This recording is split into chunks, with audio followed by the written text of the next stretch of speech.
Hello and welcome to Season 2, Episode 11 of the Talking Central Banks podcast with me, Karan Medici.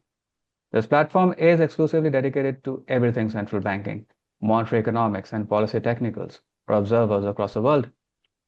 Today, we will be talking about India's monetary policy response to COVID-19, lessons learned, and the importance of the flexible inflation targeting or FIT framework in this context. Our guest today is one of India's foremost monetary economists, Ashima Goyal. Ashima needs no introduction. She was the external member of India's Monetary Policy Committee or MPC between 2020 and 24. Before this position, she was a member of the Economic Advisory Council to the Prime Minister of India between 2017 and 2020. Ashima is an emeritus professor of economics at the Indira Gandhi Institute of Development Research or IGDIR, Mumbai, and is the current president of the Indian Econometric Society. She has published over 100 papers in academic journals worldwide and was previously a visiting fellow at the Economic Growth Center at Yale University and a Fulbright Senior Research Fellow at Claremont Graduate University. Her research and distinguished career has received numerous national and international awards and recognitions. Ashima is also an author and editor of 8 books on macroeconomics, specifically on monetary economics. Welcome to the show, Ashima. Thank you, Karen. Good to be here. It's an honor, Ashima. Great to have you on the show. Starting with the COVID-19 experience, Ashima. In FY20, the RBI balance sheet expanded by 30% thanks to Q4 run-up and emergency measures to COVID macro response, while the M0 expanded by over 21%. At the same time, net domestic asset holdings expanded by over 18%, which were in line with the revised budgetary estimates for FY21, when the fiscal deficit expanded by 98% year on year, and net debt expanded by 187%. Do you think there was an adequate monetary fiscal coordination at the policy level to deal with an exigency like COVID? Yes, I think I would judge the coordination in terms of outcomes, that we had a very good recovery. And in retrospect, I think that the liquidity was perhaps some of the policies undertaken were more than necessary. For example, you were talking about the expansion in the balance sheet. The RBI has actually never had a balance sheet expansion in the past. They always sterilized, and the balance sheet would grow only at the rate of nominal GDP. But this time they did expand. But and that time I joined the MPC in October 2020, after they had done the primary liquidity infusion and the rate cuts and so on. And when it was time to withdraw liquidity, it took us some time to raise rates because they had to introduce the standing facility, etc. Right. So, but I would say that the coordination, there were certain features of the policy which was really well thought out. In that the liquidity infusion, much of it that was sectorally directed, or credit warranties that the government was providing, say, for MSMEs, were sort of time barred. Right? They automatically expired. And this didn't create moral hazard as in the past when, certain help was not taken away and therefore ended up weakening those you were trying to help. So in that sense, and when you look at the MSME, the kind of aid provided, it was for 1 year. And after that, the Kamath committee was set up with an amount of about 100 billion for restructuring debt in MSMEs, but only about 0.9, less than 1% of that was used. Right. Was actually required. So this is an example of a timely infusion of liquidity, but a well-designed schemes with good incentive properties. Right. So And overall, I would say that coordination between monetary and fiscal policy, the kind that we had, is not the standard, not that the RBI was financing the government. It was more that the government was, because very early on they decided, and this is another one of the lessons of the pandemic, that you have certain targeted minimal aid in the short term, because you can't afford much, to really raise deficits astronomically. Mm. And at the same time, you improve the composition of government expenditure. Yes. So since they were acting on the supply side, improving the share of infrastructure investment, doing good food supply management, etc., and a lot of inflation in India is driven by these kind of supply shocks. So the RBI was able to keep rates low without it leading to too much inflation. And in India, I think demand is very interest sensitive because we have a lot of young. So this coordination, this is the kind of coordinations where the government is acting on the supply side, reducing chronic cost push or supply shock led inflation that creates inflation, so that the RBI can, can keep real rates low. That supports demand and growth. That brings me to the question, Ashima, that did the RBI have adequate policy tools, both conventional and non-conventional, for emergency use? Was there a toolkit in place, or things had to be optimized at the MPC level on the go? Importantly, what are the learnings for the current shock faced by the economy, Ashima? I think there was a lot of creativity in the design of schemes, but that said, RBI had a long history before reforms of doing sectoral credit-based interventions. But this time there's much more attention paid to design and the incentive effects of these schemes. And I think that it worked very well, and that it worked well is seen in that we were able to keep inflation within the target band, and growth has been among the highest in the world. Right. So for the current crisis, this puts us in a good situation, in the sense we are starting from relatively low inflation and high growth. So the RBI has time to wait. But as I said, one of the key features of the schemes was it was temporary and targeted. So, and good coordination between the government and the Reserve Bank. So the same sort of thing. I think in the short term, the government, one of the tools they used was countercyclical excise on international oil prices. We are very sensitive to oil prices. And since when oil prices crashed, they did not pass it on to the consumer. They build up a buffer. They have, they can afford to absorb some pain. Similarly for the oil marketing companies. So if this oil shock is going to be temporary, they have not passed on much of the increase as yet. But if the West Asia crisis, the Hormuz blockage turns out to be more permanent, then they will have to pass on some of this.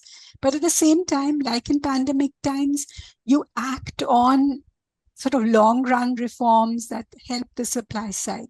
So the key thing to do today is really to reduce our vulnerability to oil. And there are many policies for this going on, such as, for example, this year we had a surplus of ethanol production. And there's a lot of what to do with it. There was discussion because car owners are resisting using it. So very often you have sort of political pushback against desirable policies. But now it's been mandated 20% ethanol and car engines will have to be adjusted. Similarly, gas, this LPG shortage. So one of the big problems in India is that in our cities, you have multiple authorities and everybody's at loggerheads and you don't get permission for things easily. Right. So they have passed mandated a law or clarified, on the construction of pipelines, who's in charge, whatever, sort of laid out a framework which will make it much easier for firms to go in and do this. And then you should see the dependence on imported LPG falling, the various innovations taking place, liquefied, other biogas, and so on. So we will see. I think that might be a really big, green hydrogen, etc. All that is going on, nuclear energy. But we'll see. And, one of the statistics is that now about 50% of power is generated through the green sector. Yeah. But only 25 is used in electricity distribution. Because there's DISCOM reforms, they're reluctant to take in others. Solar panels, rooftop solar panels have boomed in a big way in many places. Kerala, for example. But the DISCOM reform that will allow this to be used and reduce the power reduce the energy intensity. So similarly ever since the 90s, I think 50%, this is a worldwide figure, energy intensity of GDP has fallen by 50%. Oil intensity, and this will continue and get a push from this. So I think the lesson is really that short-term help to the vulnerable, which is targeted and timely, therefore does not lead to too much deficit expansion, but allow a counter-cyclical rise in deficits. And since they have been contracting deficits ever since the pandemic, they have some room to have a 0.5% of GDP expansion. Fertilizers, or, because farmers, they have to, and there also fertilizer policy, there's a lot of wastage because urea prices are kept very low. So excess demand and, distortions. So they are acting on, monitoring the urea distribution, which will, and the substitution between move towards more phosphatic fertilizers. There's it can have a permanent productivity improving effect then. Yeah. Overall, Ashima, can you talk about your experience as an MPC member during the COVID-19 shock? What was the first thing that came to your mind while being part of the committee? I think because I joined in the middle of just after the COVID pandemic had broken out, and that was a very, very difficult time with the lockdown and total shutdown, unprecedented kind of global shock. So there was pretty much a lot of agreement on what needs to be done, that you support the growth recovery. In fact, that time we used to interact with the media as MPC members after the minutes were released. And a question I would be asked was, why is there so much consensus? Everybody thinks the same. But looking back, I think the disagreements really came at turning points, the timing. And for example, when the Ukraine conflict broke out and petrol prices went up and we saw signs of inflation,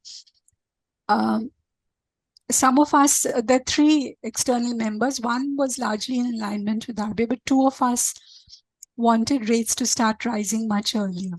You were regarded as doves, but actually we were pushing for a faster rate increase than the RBI was, because I think they're more cautious, want to make sure data and whatever.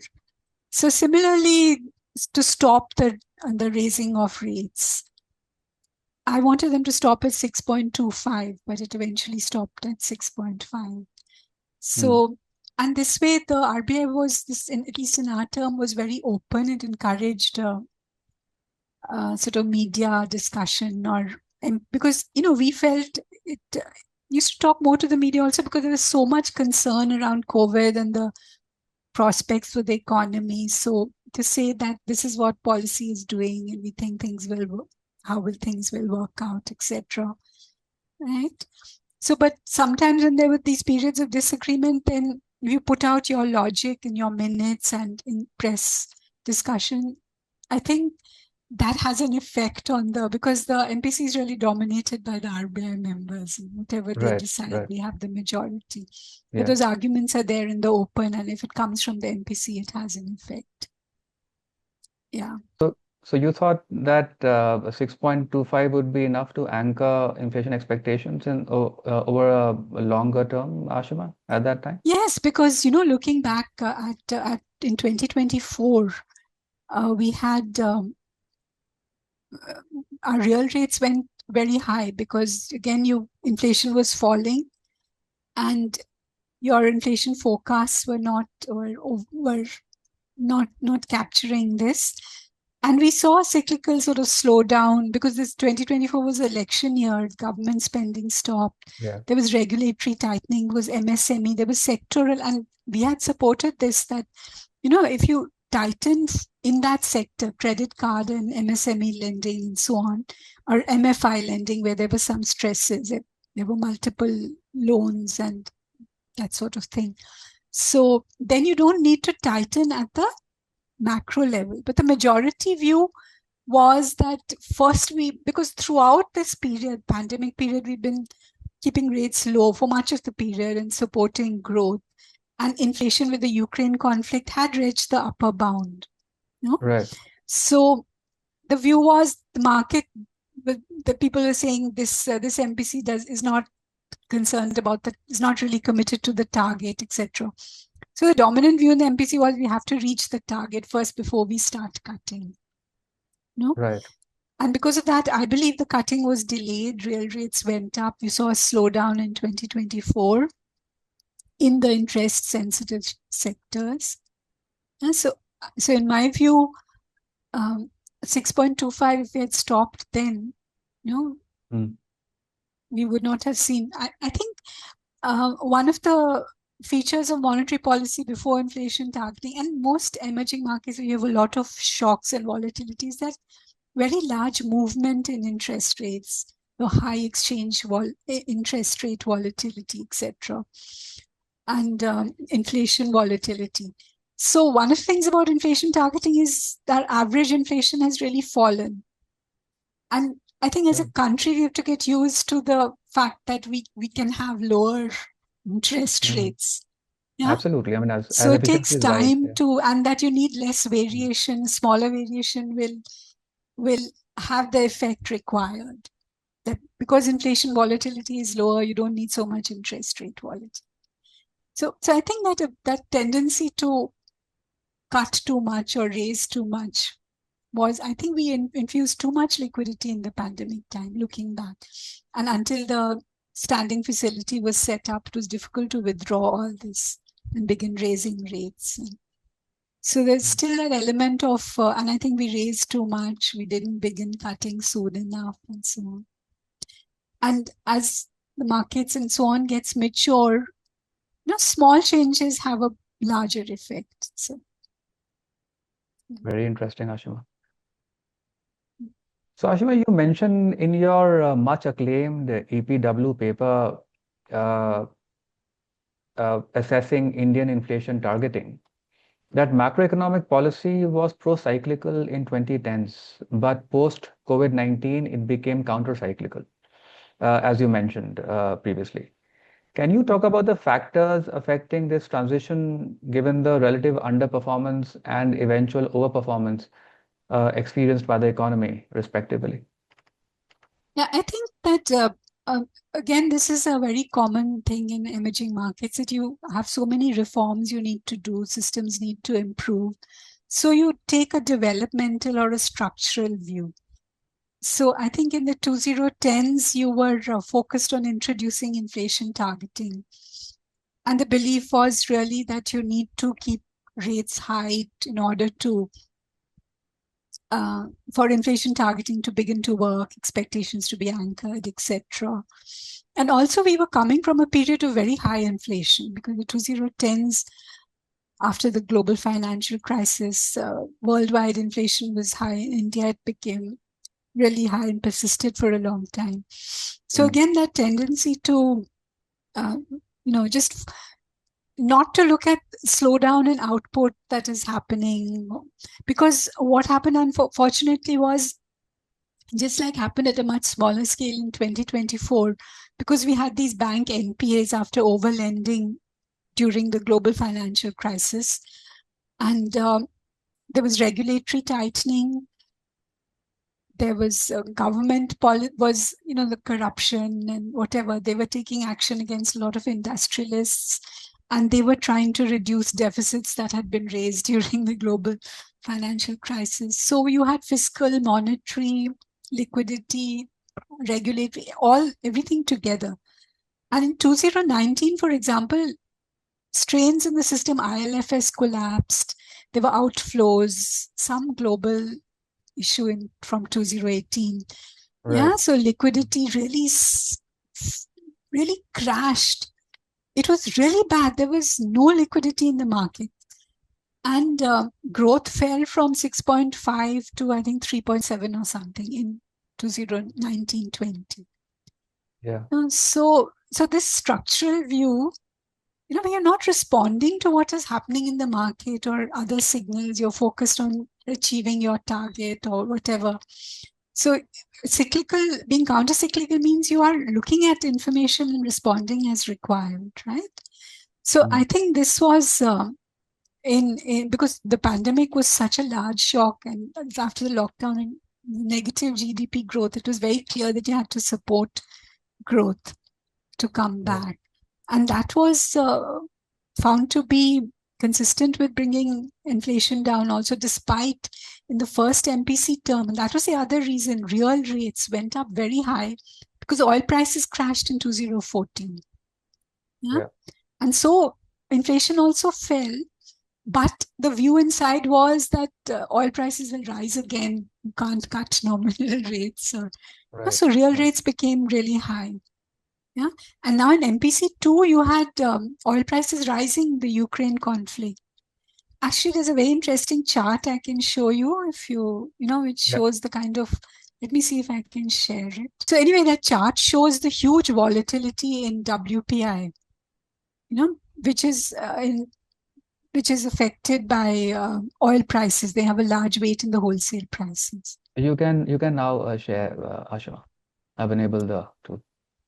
Yeah, can you see it? Yes. You do slideshow. I'll do slideshow. Yeah, so you see these graphs. The dotted line is WPI inflation.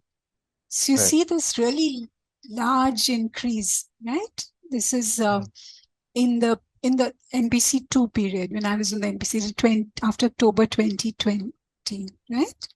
Right.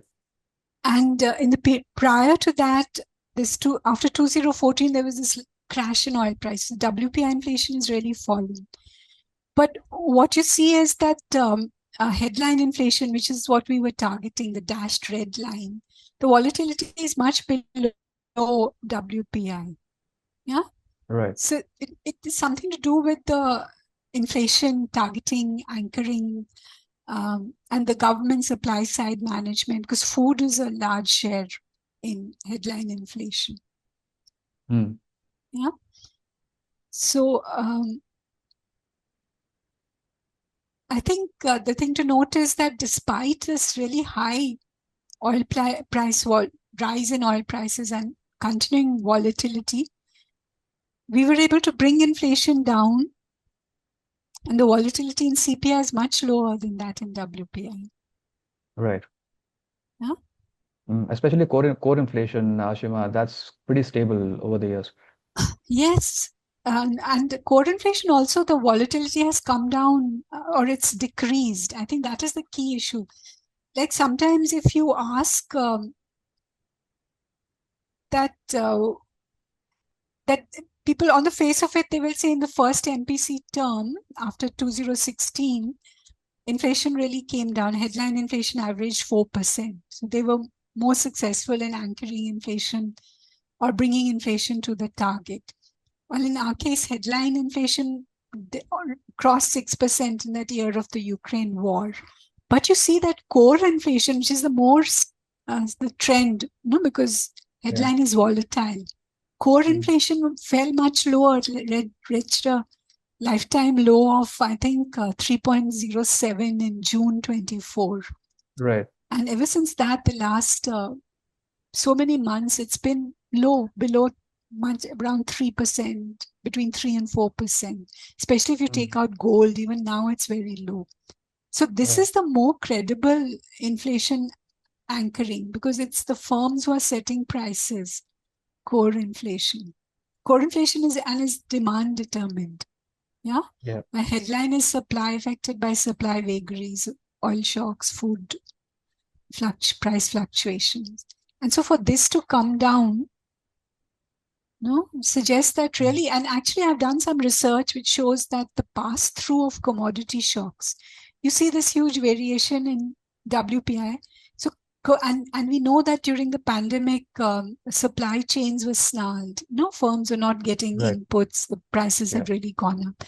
But despite that, despite much larger input price shocks, firms were passing on much less.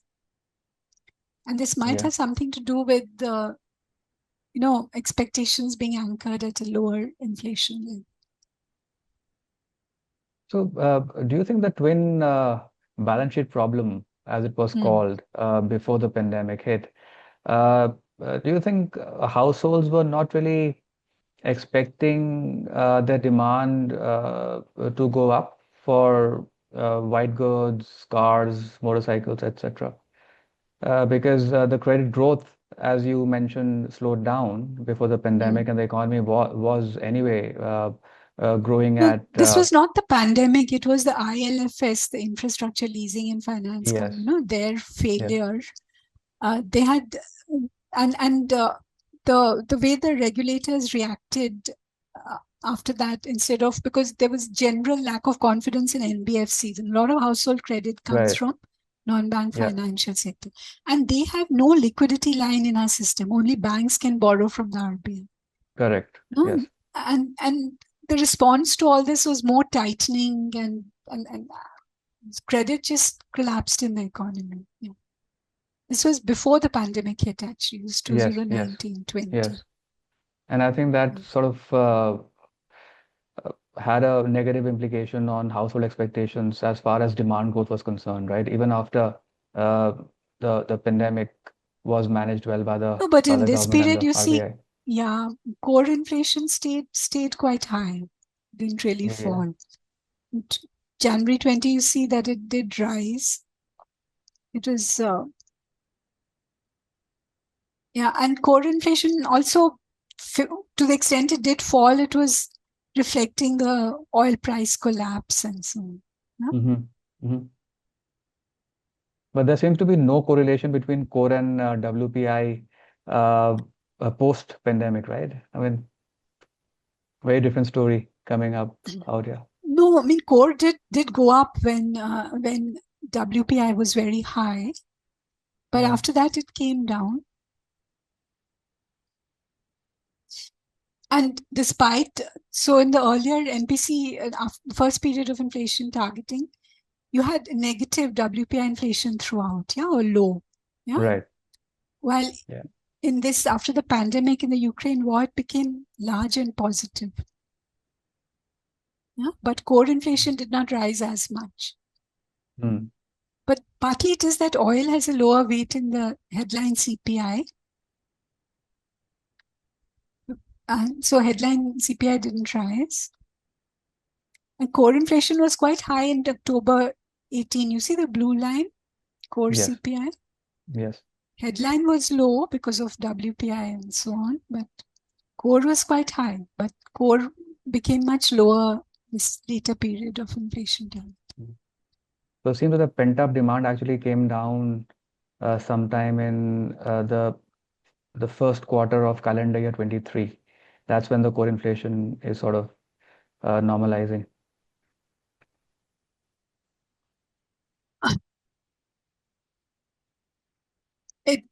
You're saying that it was, so I mean, by 2024, it was clear that you needed to cut rates to stimulate demand. Yes. But you did not do it. Yeah. So I think the RBI was behind the curve at that point in time. Yes, definitely. The view was that you first get headline inflation to 4%, and then start cutting. Right. So again, it was a structural view. I call it the structural view dominated. There's a reform you want inflation to reach 4%. So the view is that once inflation is at 4, then the growth, can sustain, etc. But it doesn't work like that, right? I totally understand. I mean, when the policy is on the go, and you only have a view of what things might turn out to be. Yeah, and I think that structural view is always wins. Yeah, so that is the reform structural development view, I call it, rather than responding to events, and the belief that you have the ability to counter certain shocks. Very often these shocks originate abroad in this period, whether it's oil shocks or pandemic or wars or Yeah, tariffs. But I argue that we have richer level of diversity, because one thing about India is it's been all puzzle in our growth that manufacturing did not do so well. It was services, outsourcing, etc. right. Yeah, but and also I think we neglected agriculture, because we went for the subsidy route, subsidize farmers, subsidize consumers, which was a strain on government finances, and which did not raise agricultural productivity. And when 50% of your food, when you have a 1.4 whatever huge population, then you can't afford to neglect food prices. Food productivity is really important. So the inflation that we saw in 2010 was really food driven. But I think now we are seeing many efforts to raise productivity in agriculture, and we are seeing efforts to encourage manufacturing. And there are many, like defense industries and this PLI scheme and data centers, etc., green energy. So a lot happening. So we have diversity in the sense that services, agriculture, manufacturing, right? And you have different. So in the pandemic, for example, when manufacturing was a total lockdown, agriculture did well that year. Agricultural exports actually went up. So I think policy there is, and last year when the Trump tariffs hit, and after the macro tightening, there was a sort of slowdown. Then the government rationalized as part of reform the GST taxes, and this left a lot of reduced prices for a lot of consumer goods, and we saw a very good response to that. Yeah, Right. So we have, and I think for firms also, the lesson was that this K-shaped story, that a lot of them were going in big firms for the premiumization, that this only the wealthy have money to spend on consumption in India. And these regional firms are doing very well in the third tier cities.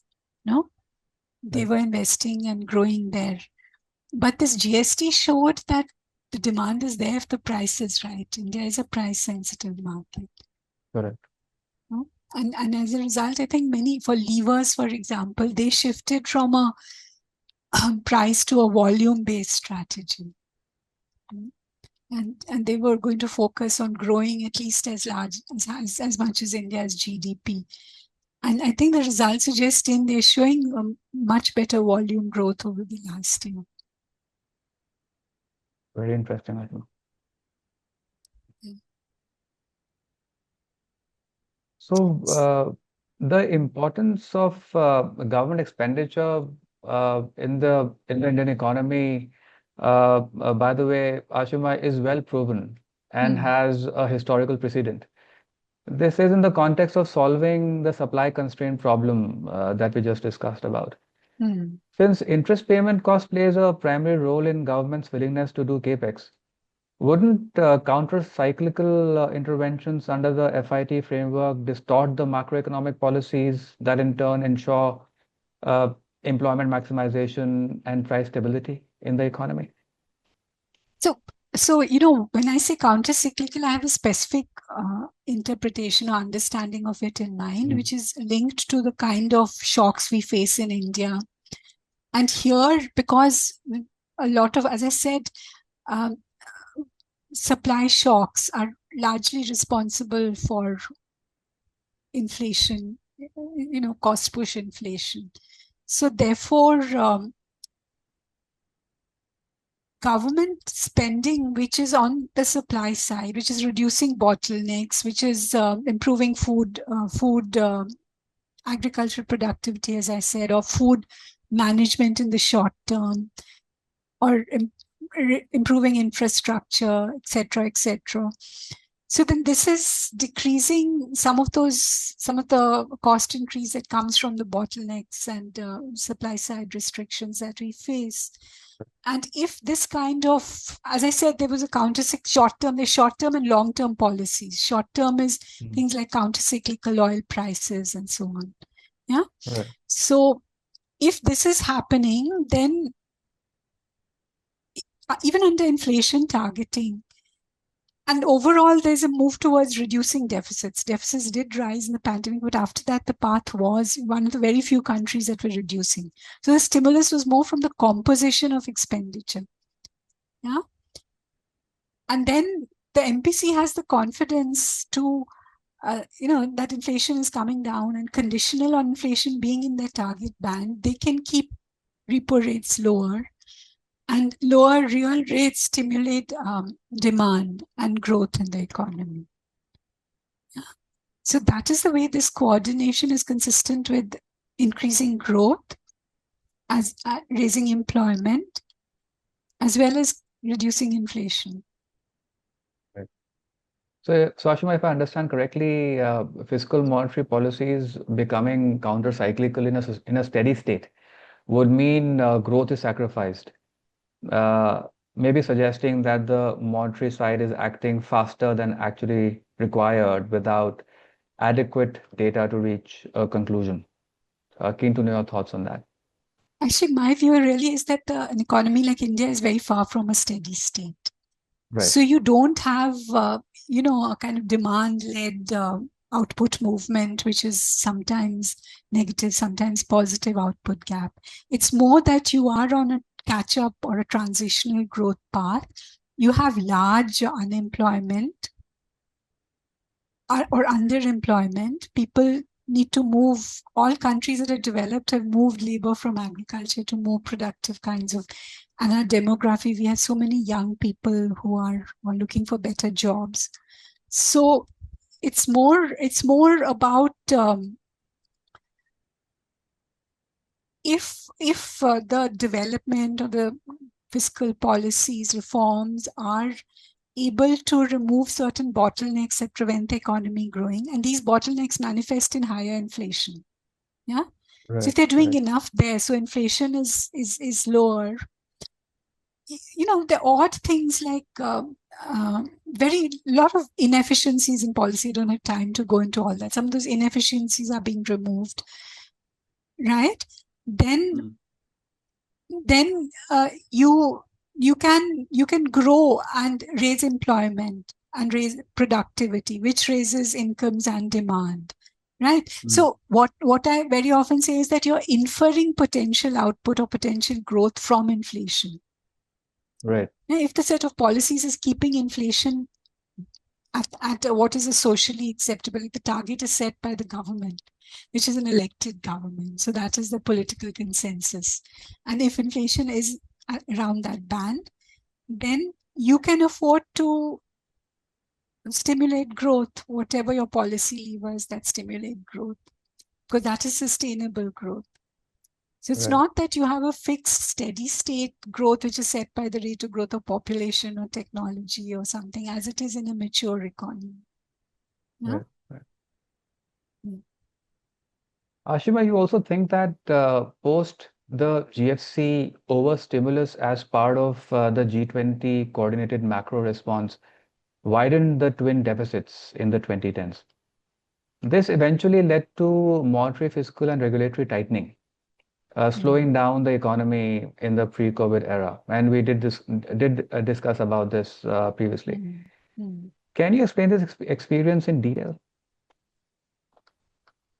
Yeah, I think after the GFC, because again, there was a lot of fear globally that this can lead to a great recession. And so I remember Professor Green had this chart showing, a steep fall, etc. And so there was, of course, for the government of the time, it was an excuse. They cut excise taxes, widened deficits, and RBI also infused a lot of liquidity, cut rates, and so on. And the issue was, this is why I was saying the learning after pandemic policy, the targeted or the time-bound liquidity infusion, etc., was so important, because these crisis time stimulus was not reversed. It's very easy to cut taxes, not easy to reverse it. Yeah. So Right. since it was not reversed, it went on too long. And then at that time, as part of reforms and liberalization of development finance, banks had been shut down. So commercial banks were pushed to lend for infrastructure. The idea was when markets would develop, they would finance. The government had too much of deficits, had cut down its investment, but infrastructure is a public good. Private, there was, so banks were pushed, commercial banks were pushed to lend. That time you had Kingfisher, airlines being set up, roads, private PPP, etc. And for the first time, large commercial bank loans were going for infrastructure. Now here there's an obvious asset liability mismatch. Yeah, because your infrastructure starts paying only in the long term, but your liability deposits are shorter tenure. So it's set up to fail, really. And because of the GFC and the global sort of shocks and volatility, there were a lot of this became NPAs, right? And then the QE being infused in the famous taper tantrum, we saw a large flight of capital outflows. And that time, analysts used to come and meet me. They say, is India, becoming that fragile five, Five, BRICS, yes. that sort Correct. of view. And Yeah. really, because political instability also, all sorts of allegations of corruption, because once banks are lending to private parties and, there were political, the government was really lot of problems politically, agitation against corruption, etc., etc. So it looked really bad. But then when the new government came in, and fortunately for India, it had a majority, and they took a long-term view, and they wanted to resolve these NPAs and so on. It was not clear how to do it. So that whole, and they wanted to reduce deficits. So they went after a lot of the private parties that were, and some of the bank MDs who had given these loans, the CBI was involved, etc. So it was all kinds of tightening. Right. And so, as I said, both fiscal, monetary, regulatory tightening, as well as certain reforms like IBC. Now, once you lend to private parties, banks, but you have no bankruptcy code, right? And typically, firms used to take large bank loans and never repay them, and then strip the assets, and banks would lose and promoters would gain, but the country would lose, So you needed to enter it, and the IPC came in, and that really changed incentives. After that, you saw firms very careful in taking loans. They wanted to deleverage. Corporate balance sheets became really robust. So what was interesting is that banks as well as corporates' balance sheets, they were all tightening, cutting loans, cutting debt. While this was globally, this was a QE era when liquidity was just floating, global debt was going up. In India, Right. you had all this tightening. So, and as I said, by 2019, because the liquidity tightening went too far and ILFS collapsed, growth collapsed to 3.7%. After that came the pandemic with negative growth, -6%. Yeah. So India was really in a tough Difficult. situation. Yeah. But the turnaround after COVID, that's why it's all the more remarkable. Yeah. And when people say there's structural issues, people really extrapolate from the past. So the expectation was NPAs would get even worse after COVID. Demand would collapse, growth would collapse. And what led to the turnaround? It was really macro fiscal policies. Because you can't suddenly do structural reform. There was ongoing structural reform. So it wasn't that you needed structural reforms as a precondition before growth could happen. I just say this is a terrific example that we should register. That if you, have a combination of macro policies that support growth and anchor inflation, it can work in an economy like India. But my view also was, Ashima, that at that time, I think a lot of capacity was permanently destroyed. because of lockdowns imposed. And therefore, a lot of SMAs did not turn into NPAs at the branch level because those capacities were permanent. They were not part of the system anymore. So do you think even that played an important role in NPAs not rising? No, I think there was a long process. Many things were tried to turn, but the IBC did not work as well and as in as timely a manner as promised. But among the various reforms, it did deliver the most. I think it had a very good incentive effect on corporates. And as I was saying, IDBI Bank, they had the recoveries because they had already written off, over the long years. And so this, the money coming in from the IBC, whatever was realized, really went to their top line, and Right. the ratios, capital adequacy, etc., because regulations had been tightened. There was a push to move banks towards risk-based lending. They became more careful where and how they lend. Banks, even public sector banks, moved to retail lending, secured loans, and so on. Corporate lending really went down. Corporates were not investing, not borrowing, they were deleveraging. Right. So overall, there was a real improvement and corporate governance was also emphasized. So I think there was a really improvement in the financial sector. And I think Indian financial sector also gained from not being totally market, still banks, but markets were growing. So meanwhile, you saw some market developments for infrastructure finance, currently NHAI, InvITs and REITs and so on. Right. This is really helping. It's not commercial banks that are lending and going in for asset liability mismatches. So there's deepening and development in the financial sector. From the 24-25 experience, Ashima, and the adoption of the inflation targeting framework in its fundamental form at the cost of FIT, do you think that inflation expectations were better managed by the former comparatively? You're saying that MPs, that the first few years of inflation targeting. Correct. So I Correct. showed you that chart, Yeah. that on the face of it, it looks as if headline inflation was lower during MPC1. But underlying it, you saw that WPI inflation was negative, had fallen, right? And core inflation stayed higher. And that is the trend. While during MPC2, you had WPI rising after the Ukraine war. Oil prices rose. Right. There were and food prices also. Yeah, the wheat scare, Ukraine exports were gone, and so on. But despite all that, headline inflation stayed largely within the target band, and core inflation started falling. Yeah.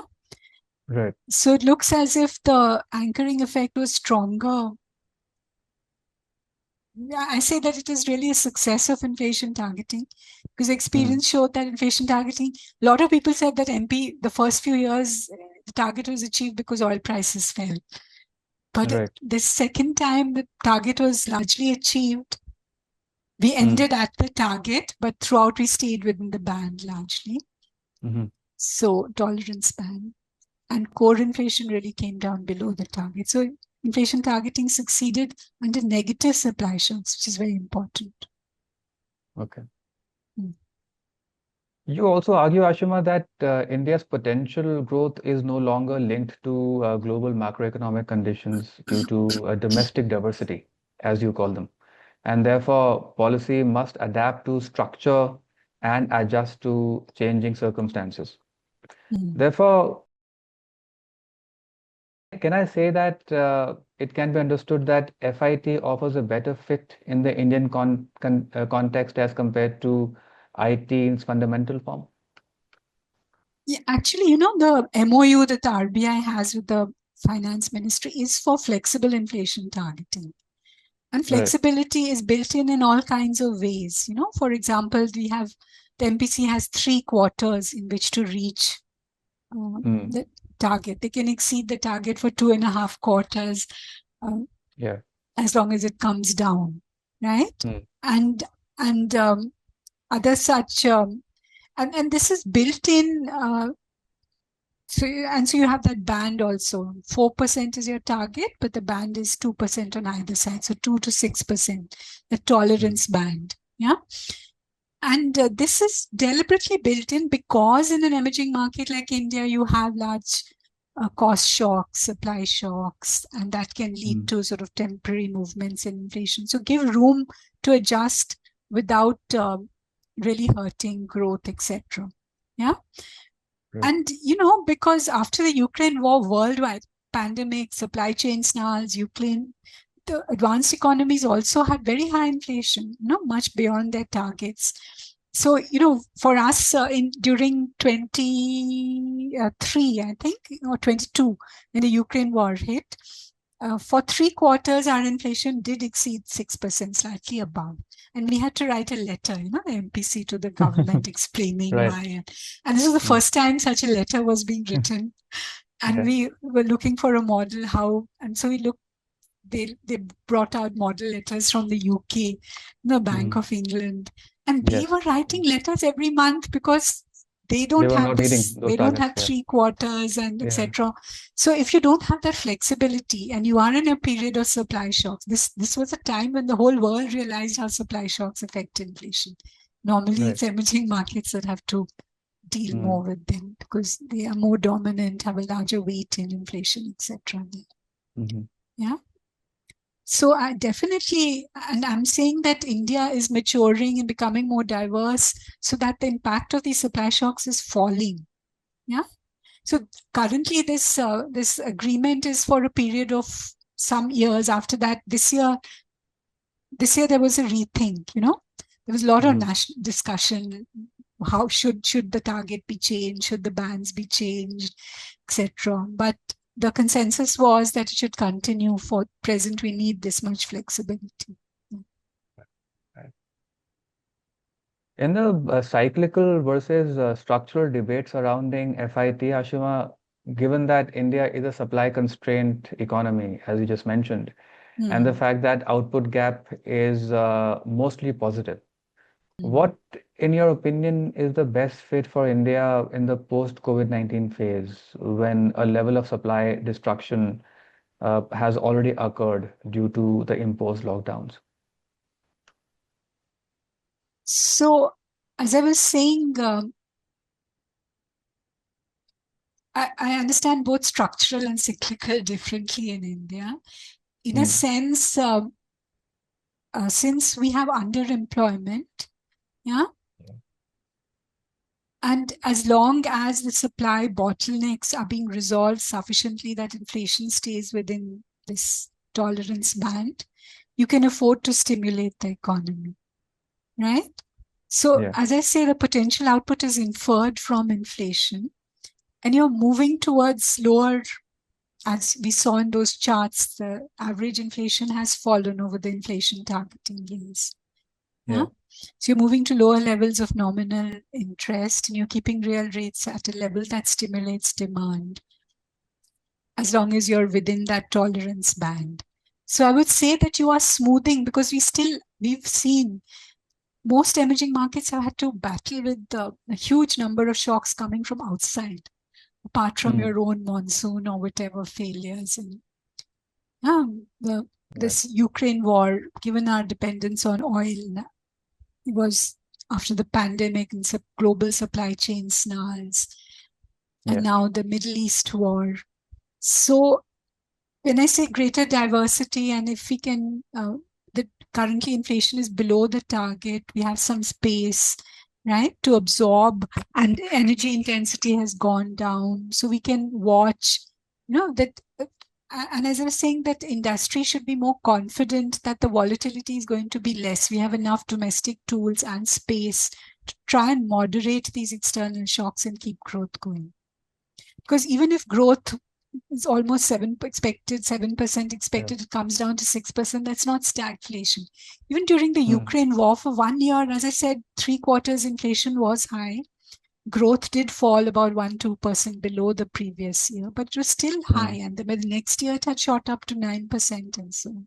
Real growth should be higher than the nominal repo rate for growth to sustain. and for stagflationary pressures to not. I think the issue here right now is, Ashima, that the nominal rate versus the real GDP growth differential is not that high, and that is causing concerns among analysts Actually, analyzing the India. fall in inflation, the nominal growth has fallen, right? Yeah. Yes. Right. So I think what we have to look at is the R minus G. Yeah? Mm. And Yeah. very often I talk about that, when I say that our growth is volatile. That in emerging market, growth is higher. We're growing much faster than US Yes. or Yes. UK. That is to be expected. That's part of the catch-up growth. But because of these shocks and inability to smooth shocks, growth is very volatile. Then you don't get the advantage of this. Otherwise, if G is greater than the real interest rate, your debt deficit ratios are going down. That's a snowball effect. Mm. Yeah, you're benefiting in many ways. And for Mm. firms, nominal growth is important. That gives them profits. So Mm. for a country like India, we don't need inflation at 2%. No? Actually, if our inflation is a little higher, it helps, again, all this debt come down, firms to do better. So I would say that there was too much tightening that reduced inflation. Seeing inflation was falling, core inflation, many monetary fiscal parameters should have been relaxed somewhat. Interesting. Mm.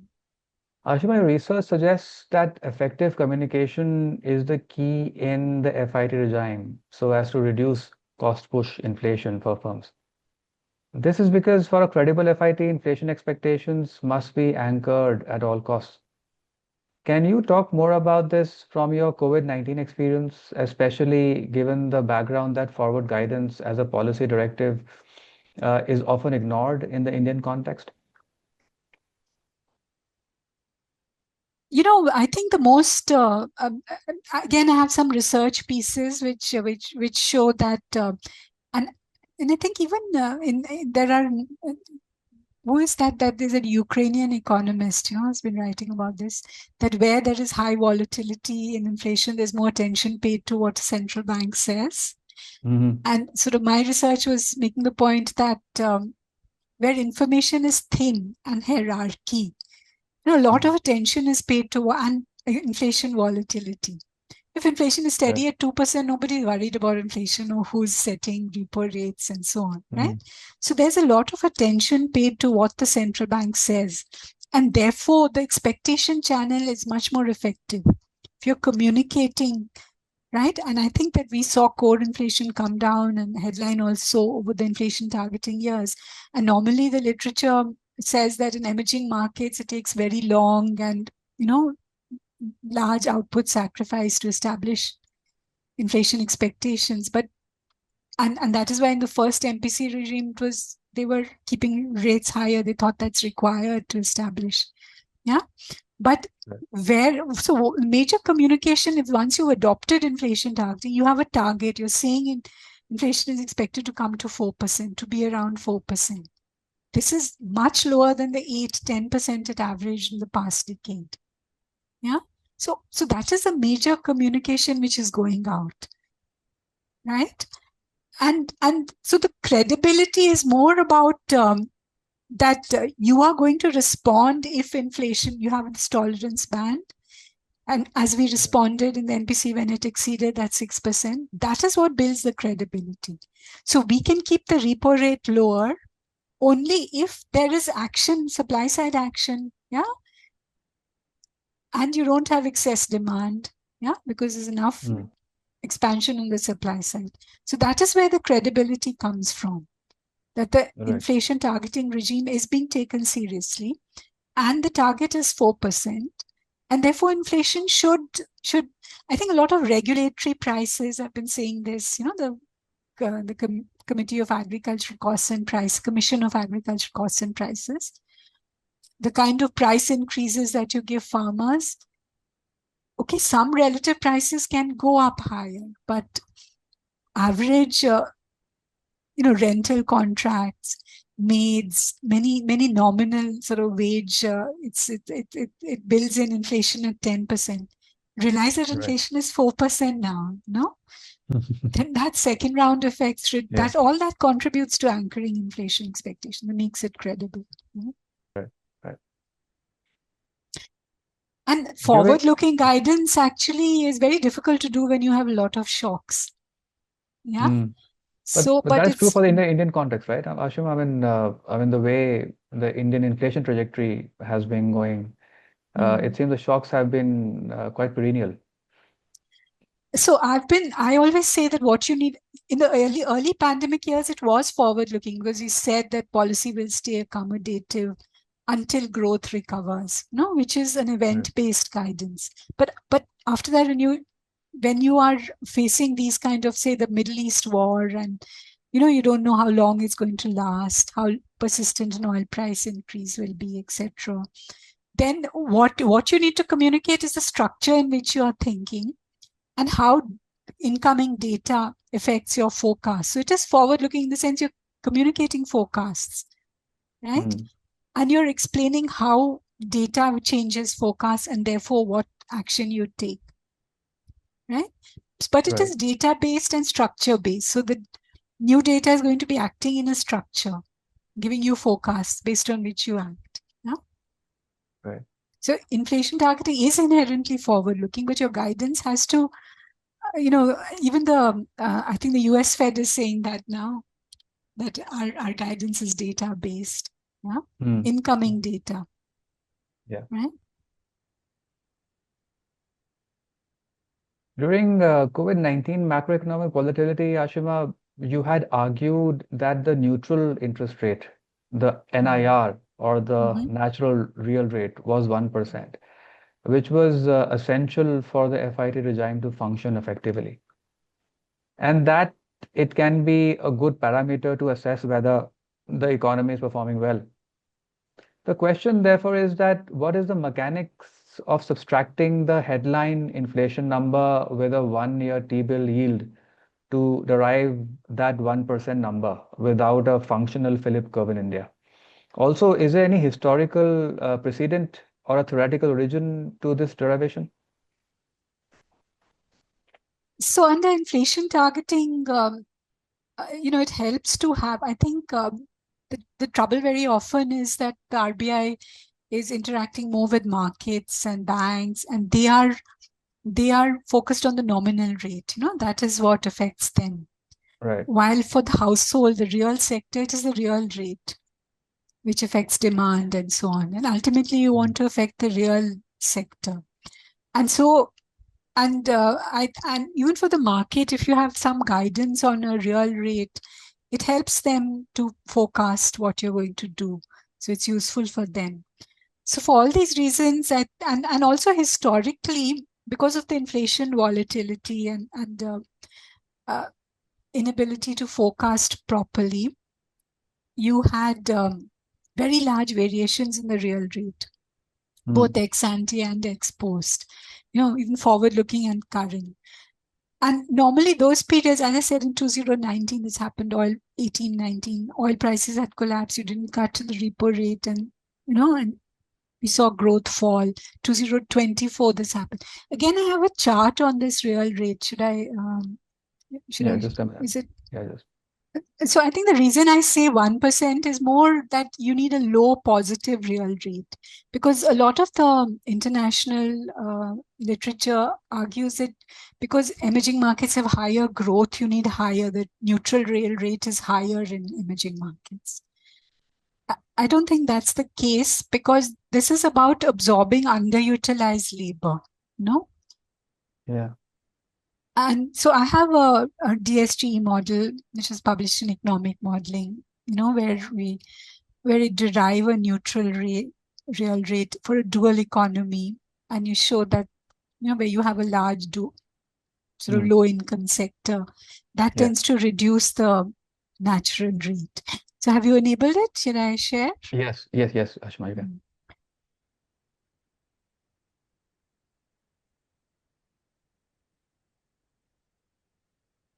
Yeah, this is that chart. And again, if you look at these are different ways of calculating the real rate. One is using the 1-year T-bill rate minus current headline inflation. Now to see, does that T-bill factor in? Is it forward-looking inflation? It does not. No, because repo minus 1 year ahead inflation is quite different. But overall, the trends are similar. No? Mhm. And it also shows the inability to forecast inflation by the market or the RBI. Because if you're looking at an ex-ante, repo minus 1 year ahead inflation is really high, while the T-bills rate, which looks at current inflation, is very low. No? So obviously inflation forecasts have to improve. But the reason, I think that that is why and the volatility of inflation falls, this kind of fluctuation, this kind of gap should also decrease. But and again, you mentioned Bihara and their estimation that the real rate rises with growth. But that the rationale for that is that your resources, you need more resources to increase savings, etc. So rates need to go up with higher growth. But in India, the constraint is really investment. We keep saying corporates are not investing enough. Yeah. Mm-hmm. And so if you look at it from that angle, then actually, and you have a lot of young demography, and those are the people who are borrowing and stimulating consumer durables, housing, renting houses or buying houses, equipping them, right? So, and this class creates demand, which creates demand for firms. So you need to keep real rates somewhat on the lower side. Yeah. So these graphs, although there is that variation with, if you use actual inflation or expected inflation, but 1 year ahead inflation for expected inflation. But overall, you see that in periods where growth was low, where growth fell, like here, real rates had become very high, October 17. Again, in 24, you see that. Yeah. So where real rates expanded between 2 and 4, you saw growth were periods when growth fell. So it helps to keep an idea of the real. You can't be very precise in this, but if you bring that in, it prevents the kind of tightening which led to sort of growth fall, ignoring the sort of smoothing of external shocks that is so important in the Indian context. So the 1% number, Ashima, is on the current headline inflation. And it might be a different number if we have the 1 year forward headline number. Right, where you have large fluctuations, like the last year where headline inflation really crashed. But one reason why it's important to, and that is why I argue that to anchor expectations, like currently the last year I've been saying, I write these pieces on monetary policy, because I chair this EGRO monetary policy, shadow monetary policy committee. Right. That it's better to work rather than a forecast, because they're conservative and they're status quoist, because they have to be risk averting, the central bank, right? So they will factor in, they expect prices to rise, oil prices, if prices have fallen, headline they expect. So they were factoring in much higher. Through 24, we saw this. That's why that wide divergence between the curves. Their inflation forecasts were always overestimating inflation. Actual inflation, in 25, actual inflation was 2, their forecasts were 4. That makes a big difference to the real interest rate, right? So I was always saying that it's better to work with a forecast, which is, and then they were raising the forecast above 4%, for the next few months. Right. It's better to work with a forecast around your inflation target. If there's too much volatility, it's due to say vegetable prices and so on. But those are spikes; they don't have a long-term effect. So also, I've been saying that share your core inflation forecasts. And then that is much less volatile, yeah? And then you can look at real rates in terms of that also, yeah? So you need to look at a number of different things. Like people say that the MPC doesn't only looks at inflation but actually we look at all kinds of data, everything that affects growth and inflation. So it's never simple. You can't have one real rate, one inflation rate. But all of this, helps you to make your judgment that overall real rates are trending higher, and that can have negative effects. Right. So you need to look at both current, with respect to current inflation, like T-bills, they should be factoring in inflation, but they're not, because T-bills with current headline inflation are very different from T-bills with 1 year ahead headline inflation. And that is close to the repo with 1 year ahead inflation. Very interesting. Yeah.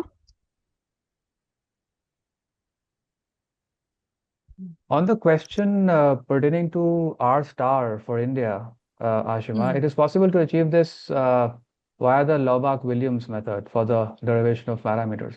So, as you just mentioned, RBI economists, including Bahera et al., have estimated this to be in the range of 1.4 to 1.9% by using a simple Taylor rule function.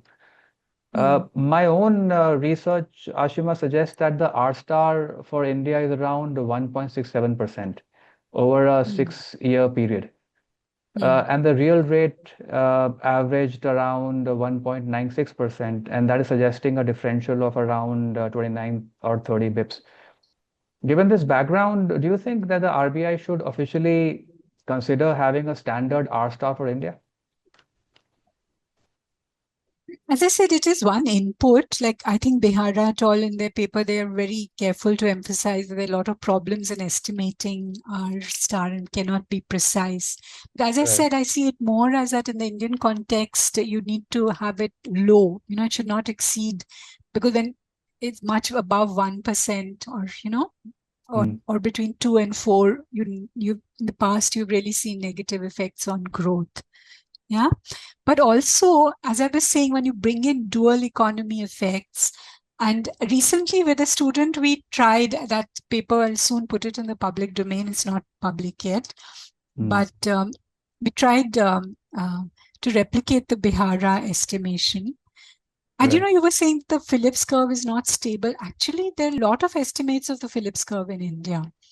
And it's important to correctly model shocks in that. Once you do that, like we used, firms, large price increases by firms to extract supply shocks. Yeah. Okay. Rather than just the monsoon or something. If you do that, then the coefficient estimates really, it becomes a normal Phillips curve. Only the slope is low. The output gap has low coefficient. Yeah.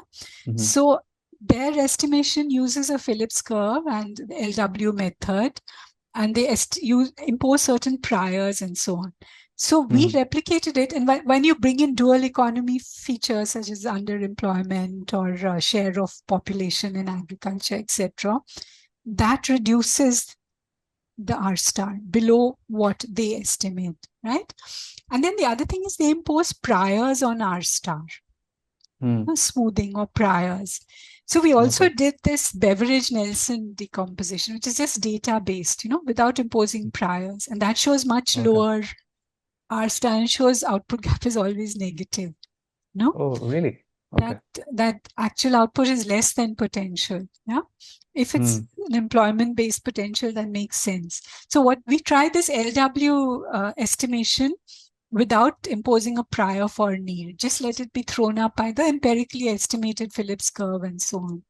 And then it's actually below 1, below unity, the need. Okay. So what was the variable that you considered as a proxy for unemployment in the Phillips curve, Ashima? No, we didn't use the Phillips. We didn't use unemployment. Actually, with another student, we are doing some work using state level unemployment data derived from the PLFS and so on. But in this, we use different, it's aggregate, we use different proxies for the output gap. Yeah, productivity based using this labor income data. Okay. To derive the official ministry data. Okay. Very interesting. My research, Ashima, also suggests that the narrowing of the LAF corridor for a greater control over liquidity management created a perennial ex-ante deficit scenario, which is not feasible for the achievement of the FIT framework. As WACR targeting, as you understand, is always difficult, and money markets are underfunded. What are your views on this hunch? Yeah, I've written quite a lot on these liquidity issues. In fact, one of my Mm. views in the revision of the inflation target framework due was really that the MPC should also be given responsibility for liquidity, because this Yeah. is there in the US and so on. And it would give more confidence to markets because internally they would say that this is a day-to-day operational issue, the MPC, not that they're involved in day-to-day, but just a guidance, which is there, just like you have Mm. a repo guidance in the RBI day-to-day responsible for maintaining, the repo within that near the level set. So, um, and also because in India, it's we have large exogenous liquidity shocks. Mm. Whether it is outflows or it is cash leakage or it is government cash balances, tax Mm. payments that drain cash. So you can very easily go, and you've had periods. And then I think banks now, because of 24/7 and online withdrawal, they need to maintain more liquidity buffers. And a lot of Yeah. household savings are going into mutual funds. And although they also have bank accounts, but, and the Indian financial system is becoming more diverse, but the repo window is only available to banks, which Mm. makes liquidity informal sector, all this cash leakage. I think when rates go up, more money goes out into the informal sector and you have more tight liquid. So those dual Right. economy aspects, all this suggests that in India, even if you are in a tightening phase, you need to keep liquidity a little in surplus. That's my view. By counter-cyclical smoothening at potential in your research, Ashima, uh, do you mean that the counter-cyclical shock is applicable to both positive and negative output gaps, as suggested by a HP filter? Again, Or I your think this argument is, differs here?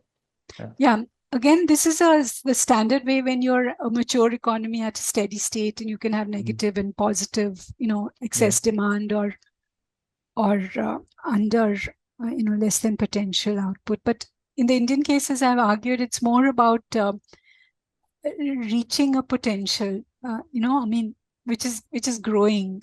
Yeah, as you're able to smooth supply shocks, so that potential Right. is uncertain. Then steady state Mm. growth is not. It's not certain.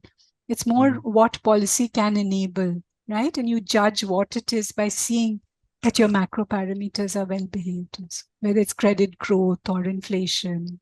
It's number of parameters you look at, and yeah.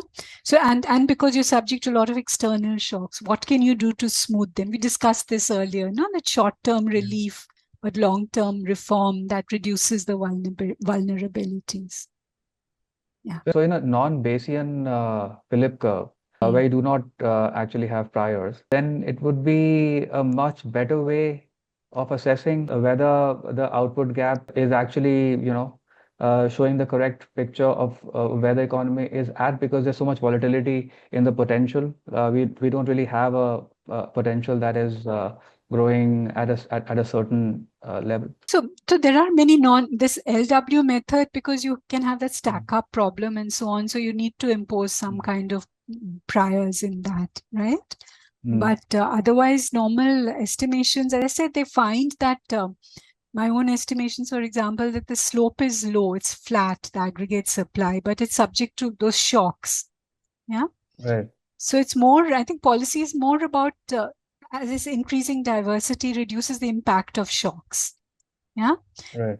Reducing inefficiencies reduces chronic cost push that raises costs for firms and so on. Yeah. Right. Right. Ease of doing business, regulatory simplification.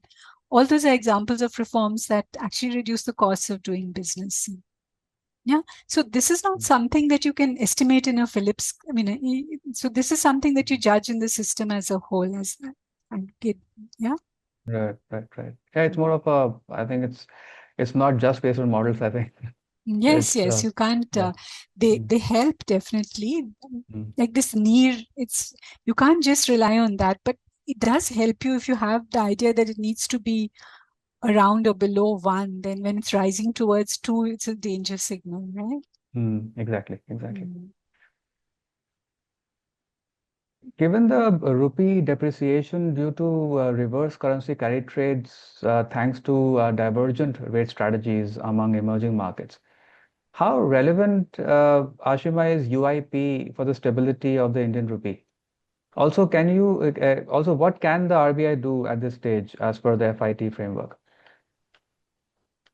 Yeah, I don't think the UIP, because I don't think much of the pressure on the rupee is just from reverse carry trade necessarily, or the Japanese yen and Japanese rates Yeah, going up, etc. yeah. But throughout, again in the MPC, the Ukraine war, or just after this is before I joined, saw very large outflows, and equity markets really crashed that time. And Mm, those who came in at the dip really made a lot of money later. But mm, so the rupee volatility in these global risk-off periods, when FPI goes out, yeah, then the yeah. rupee does depreciate. And again, the literature on inflation targeting for emerging markets, there is a lot of literature which says that all central banks, after all, if you keep reserves, that means you are intervening. And the literature says you have to have reserves as a risk mitigator, give Right, confidence to markets. So that means right. you cannot have a perfect float. The canonical exchange rate with the inflation targeting is supposed to be a perfect float. The risk of the rupee absorbs Mm, volatility from balance of accounts, whatever, and you right. don't, interest rate doesn't respond to that, it responds to inflation, your inflation targeting, right? But it doesn't work like that, because for emerging markets, you can have overshooting the currency. Mm, Like currently in India, as it's approaching, it's 95 and 100. There's yeah. this belief that if you take out Yeah, money, it's going to reach 100. And that becomes a exactly. self-fulfilling panic, right? So Yes, you yes. need different kinds of intervention. And in India, that way, we haven't gone in for perfect capital account convertibility. And the Yeah, implementation, the degree has varied over different governor regimes and so on. But the overall philosophy has been that you intervene to prevent excess volatility of the rupee. So if right. I just like the last 2 years have been exceptional in the sense, because the geoeconomic volatility has been sustained negative for India. First the tariffs, then this AI play, then Yeah. this oil prices, which is Mm, a vulnerability for us. So we've had sustained kind of outflows. But if you see after the reforms, we've had negative current account deficit. Trade deficit is mm, high and negative, but services, right. we have large exports, etc., and remittance flows. But Mm, the capital account has been in surplus, more than enough to fund the deficit. Yeah. So that is why we've built up the $700 billion of reserves. Yeah. yeah. Every year they've been able to add to reserves, but only 6 out of these 25 years or 30 years, is it Mm, more than 35, right? Since the yeah. 90s. Only 6 Yeah. out of them have we seen overall negative balance of payments. And 2 of the Mm, 6 years are current. Yeah. But okay. there is no need to get worried about 6 years of negative balance of payments when Mm, in so many years it's been positive and you have accumulated reserves.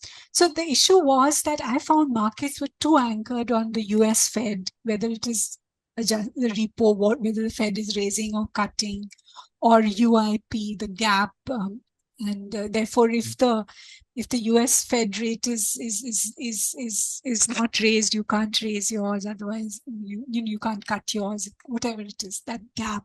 Again, I mm. have some graphs which show this. If you want to, do we have Yeah. time or it's late? Yeah, yeah, no, we can. Just a minute. So a lot of our interaction was about this, because whenever there were outflows, the rupee started depreciating, they would say reserves will be exhausted, the rupee should be let go. And you hear a lot of that kind of advice. Inflation targeting, you can't defend the rupee, and or another view that raised interest rates steeply to defend the rupee. But they tried raising rates during the taper tantrum and it didn't work. Yeah. And it hurt growth. So the other kinds of intervention. Yeah, can I share now? Yes, please, Ashima.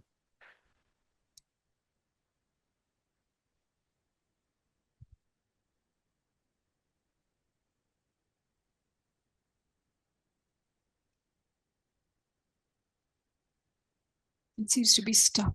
Okay. So here, this is that spread a bit with the US rates. The US 10-year and the Indian G-Sec 10-year, the blue line, and how the spread was really falling during this post-pandemic period. Repo minus Fed rate. You see that it fell to historic lows. Right. Yeah. And Right. markets, UIP, this will lead to outflows. But if you look at, so you see that it was really lowest during 24, 25, yeah? Yeah. But in that period, you saw 24, debt flows rising, while equity is, of course, very volatile, yeah? So there's no one-to-one relation between interest spreads and debt coming and going. And debt is also affected by what's happening to the exchange rate. So this is the exchange rate. And you see that for a long time, it was between 24 and 25, a lot of intervention they were doing to reduce volatility. And markets disliked this intensely because they make money from volatility. But what they were doing was a steady depreciation also. No, there was very low intraday volatility because you're buying and selling within a narrow band. But now, after the Trump election, you saw the rupee was, and we had a new governor and much more rupee volatility. Partly Trump tariffs, you needed it to depreciate. Now, the issue is that even when you're intervening, when there are outflows, you don't immediately defend the rupee because you let the outflows, let the rupee fall, and then you come in at a lower level. That's much more sensible in terms of outflows should share a reduction in value, and also in terms of what it costs the Reserve Bank, their profitability, whether they're making losses or gains from FX intervention.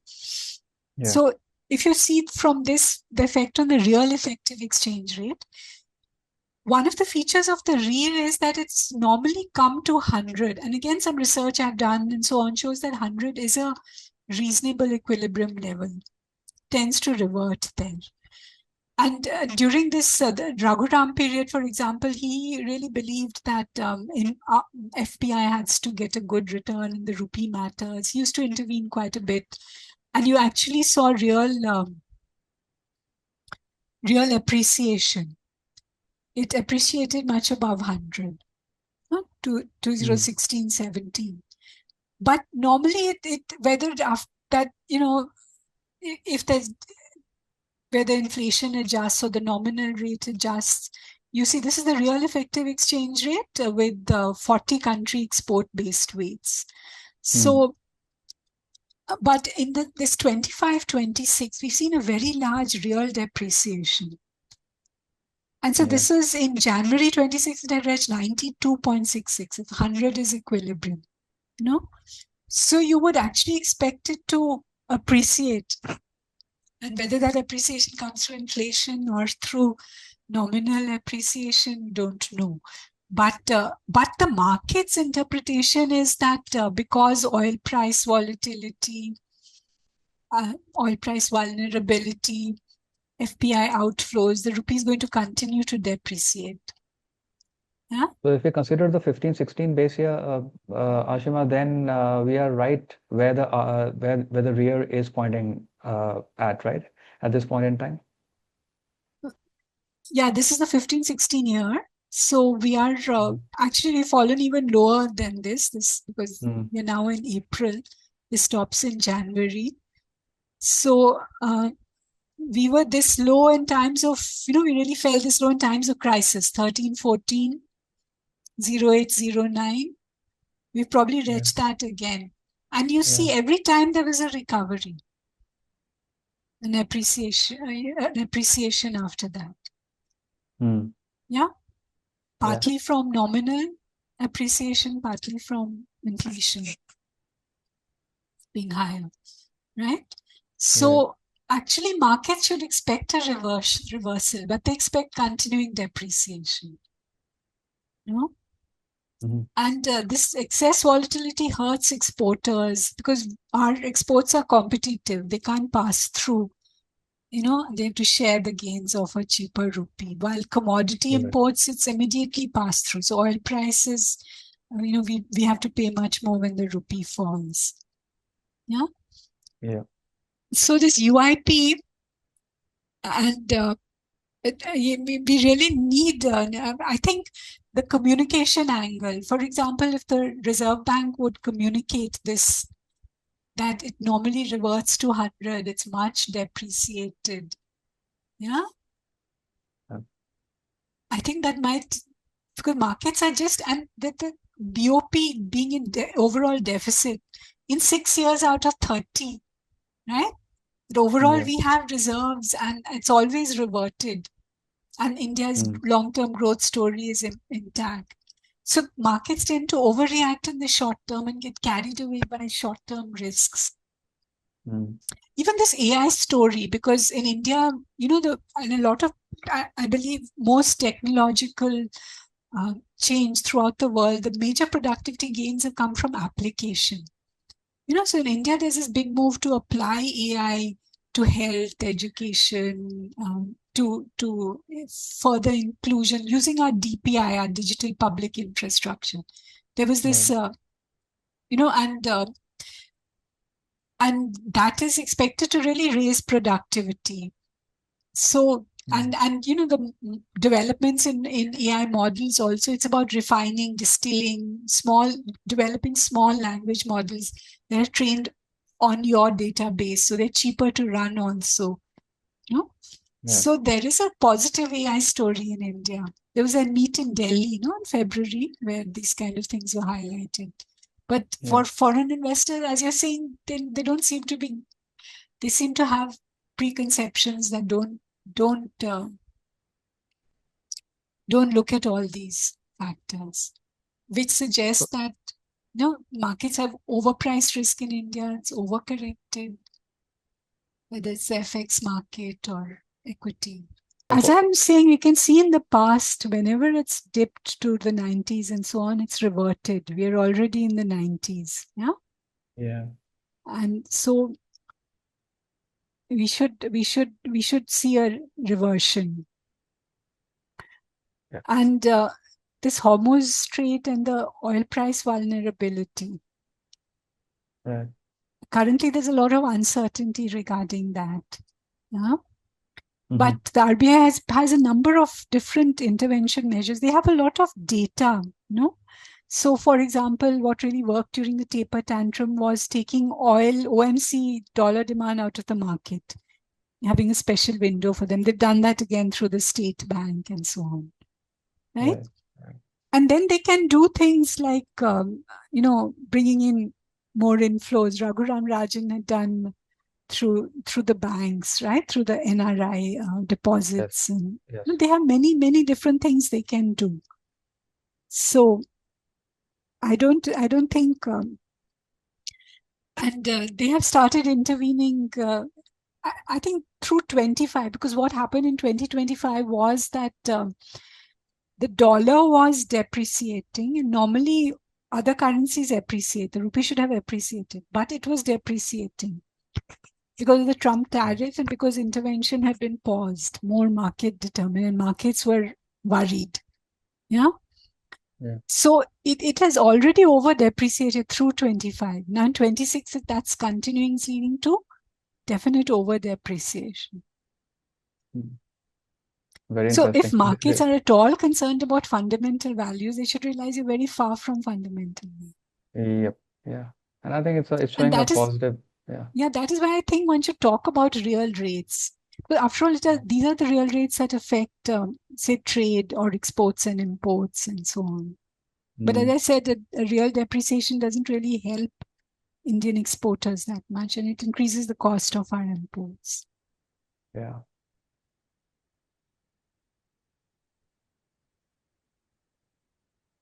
Very interesting. So, for example, UIP, and we know that if there is over depreciation, the currency is expected to appreciate. That increases returns. Your German fixed income investor, you should be telling them that if they come in now, they will gain. They will come in at a low rupee, and they will gain from rupee appreciation. Yeah. I had a discussion with Ben Powell, BlackRock Yeah. Institute, this live mint panel, and I was telling him this, and he was saying, no, but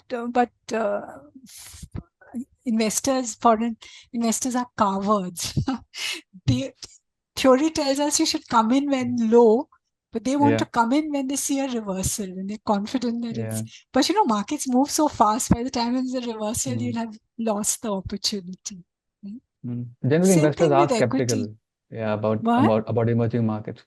Yes, How so they that would extra behave. risk, that is why there's too much exchange rate volatility or too much FPI outflow during risk off, because they just assume that emerging markets have the highest risks.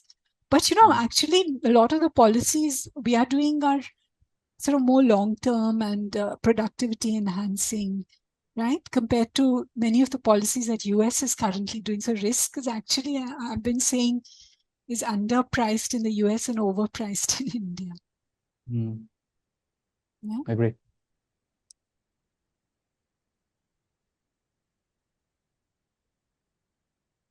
Finally, Ashima, in your view, how can India balance high GDP growth of 6 to 7% with persistent inflation control? What role is the RBI playing, in your opinion, in managing inflation versus growth trade-offs at this time? The loss functions generally suggest that so far the RBI is managing this trade-off pretty well. Yes. I think especially, someone in the RBI was saying that people are quick to criticize. So when things are going well, they won't say anything. When things are going badly, they will all jump. But and after the Ukraine war, when India's growth went up and inflation went down, for the first time, there's so many analysts, investors, everybody was saying that Indian policy is really done well. So I think the RBI got a lot of praise that time, 2023, and it was well deserved. But the reason I want to emphasize this is that I'm saying it demonstrated a kind of inflation output. It's not a trade-off, but it's a combination of monetary fiscal coordination that gives you high growth and low inflation. With low inflation without an output sacrifice while supporting growth. That uses structural features of the economy. That you have a flat supply curve subject to shocks. Fiscal policy can reduce those shocks. Diversity can reduce the impact of those shocks. And then inflation targeting can help bring down inflation expectations and help guide repo rates down, keeping real rates low. All that. So I think that is a set of policy combination that can deliver good outcomes for us. So you think focus on inflation could take a backseat, and growth maximization should be prioritized at this time? I don't think it's necessary to do that. When I say the RBI is credible, you have to, for example, now, if this Hormuz crisis proves persistent and there is some pass-through of that's why it's data-based. If you see inflation is persistently approaching the upper band, you have to raise rates. So you make sure that real rates are positive, but it should be low positive. Right. And so it's not that you're going to neglect inflation. You are going to act if inflation breaches your tolerance band or is set to breach it in future. And that is what makes you credible. Right. And then if inflation is low, it helps in many ways. It reduces the risk premiums. We saw an upgrading with many of these rating agencies for India, which reduces risk spreads and interest rates down the road, which firms face and which government has to pay. Right. Very interesting discussion, Ashima, indeed. Well, on that note, that's all I have for today. Ashima, thank you so much for the time and bestowing the honor to be on the show. Thank you. So it was a really long talk, but Yeah, but well worth it. Well worth the time. Mm, Thank you very much, Ashima. welcome.